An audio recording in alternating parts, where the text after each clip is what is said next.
all across America, people are being intimidated, threatened, and even killed by mostly men trying to make up for their feelings of impotence by packing pistols. We license people to drive a car, mostly because cars can kill people. But most guns in most states don't require a license to buy or own. And gun sellers, particularly at gun shows, are not as closely regulated as car dealers. We nail people who roll back out odometers and then sell cars, but not people who sell guns to killers.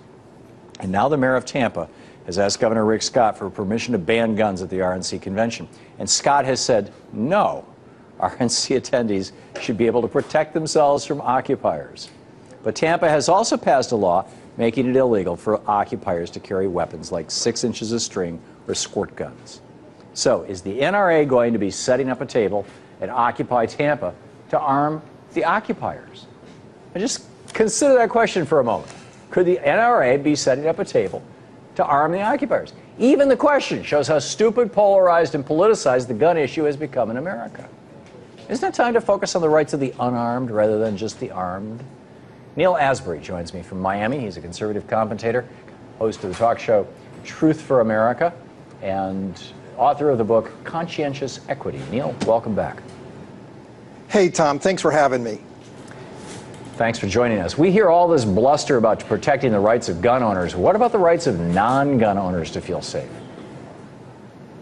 Well, when we protect the rights of gun owners, we're protecting everybody's right. Nonsense. Thom, Governor Scott got it right. He defaulted to the Constitution. That's not his job. This is clearly a Second Amendment issue. And by the way, Thom, the Founding Fathers got it right when they worked into the Constitution the right to bear arms, because they know that the first thing that dictators do is they ban private gun ownership. They did it in Russia, they did it in Germany, they did it in Cuba. No, they didn't. In order to protect our democracy, we have the right to protect ourselves. This is purely a constitutional issue that Governor Scott got right. Neal, first of all, as you well know, the job of the governor is not to interpret the Constitution. The Supreme Court has taken that upon themselves. Secondly, if this was unconstitutional for the people of a city to say, no, we don't want people running around with guns, then right now Mayor Bloomberg would be out of business and New York City would be under federal embargo or something. The mayor of Tampa is simply saying, may we do what they do in New York City. This is not a Second Amendment issue. So by taking the rights away from law-abiding citizens is somehow going to make it safer? Is that going to deter you're taking away the right of people to know that they can walk down the street. Are they going to say, my, oh my, Governor Scott doesn't want to have us a gun now, so we're not going to commit this heinous crime anymore? Why attack law-abiding citizens? Neal, that's just wrong, Thom. Neal, this is rhetorical pablum. The fact of the matter is that anybody who owns a gun, particularly if they carry a gun around, is more likely to shoot themselves, shoot somebody by accident, or have one of their kids kill themselves or somebody else than they are to stop a crime or shoot a criminal. And you know that as well as I do.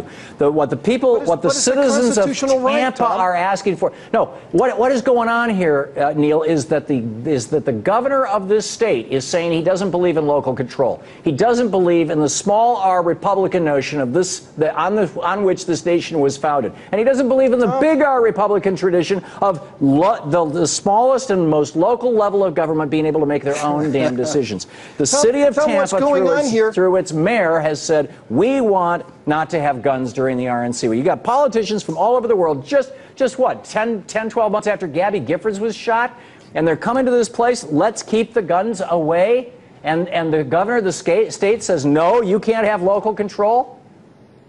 Well, Thom, first of all, the Secret Service is responsible for keeping the site safe, and they have not requested this. And the bigger issue that they are banning guns, it's not Neal. about Tampa. It's about liberals who just want to ban guns overall, and it's about liberals who just see Governor Scott as some right-wing zealot. You can't pass up an opportunity to bash Florida and bash the governor. Neal, this is not. First of all, the mayor of Tampa is not a liberal, and secondly, the request came from the police department in Tampa. So I guess they're part of the liberal conspiracy, right?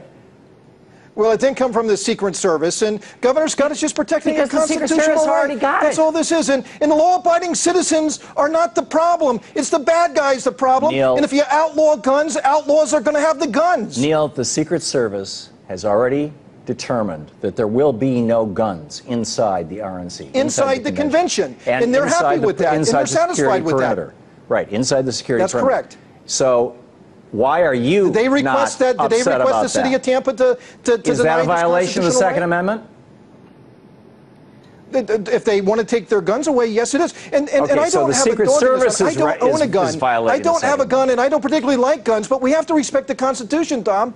You can't pick and choose what we like about the Constitution. Change it through the ballot box. That's the way we change this law. So the Secret Service is wrong. Vehemently against it, change it at the ballot box. So the Secret Service is wrong because they are not allowing guns inside the security perimeter.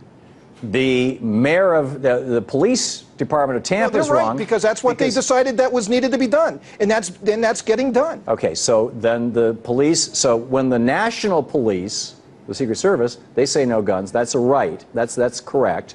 Inside the city security police perimeter. say we'd like to have no guns in the bars and the restaurants and the strip clubs and the places where the lobbyists are going to be hanging out and all the delegates are going to be hanging out. We don't want guns in those places.